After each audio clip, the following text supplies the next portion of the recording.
So it had to happen eventually. It's time to upgrade our engine version, this time mid-section. We're going to go to version 4.11. Now in the online slides, you'll see 4.7 on all the slides because I've changed the template, but of course it's only version 4.11 I was using from here. But the differences are minor. We haven't done anything in this section yet that makes any difference.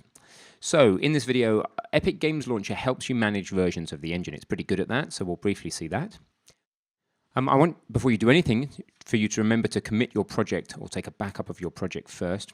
Then you can do a convert in place, which means that we don't create a copy of the project because you've already got a backup, that is your copy.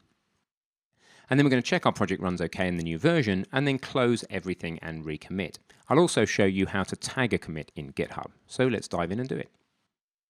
Unreal 4.11 has dropped, and one of the features, amongst many, by the way, if you want to know what's in there, it's in your slides, but you could also just go Unreal 4.11 and look for this here, Unreal Blog, Unreal Engine 4.11 released.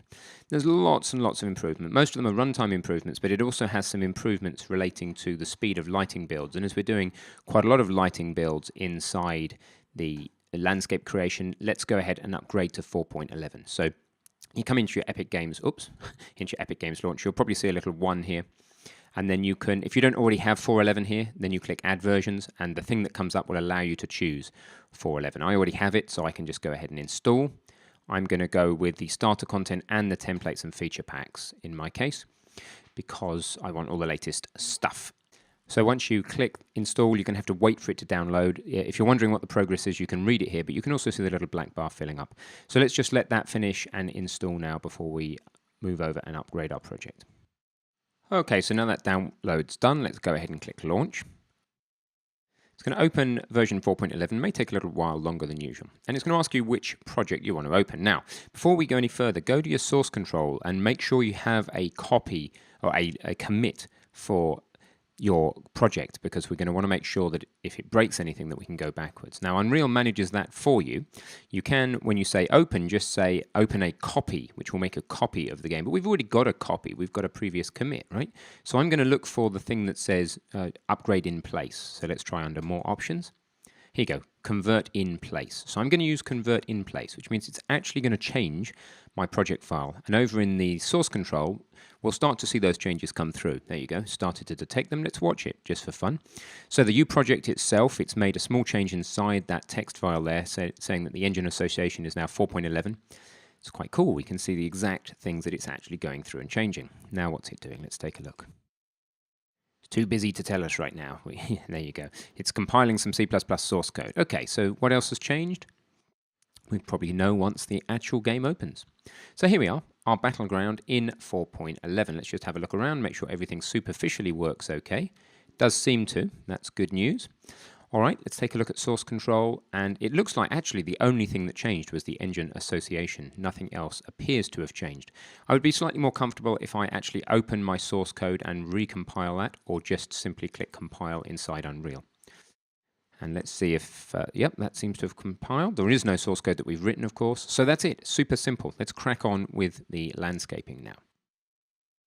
So here we are. What we need to do is to create ourselves a special type of material first in order to be able to produce the landscape paint.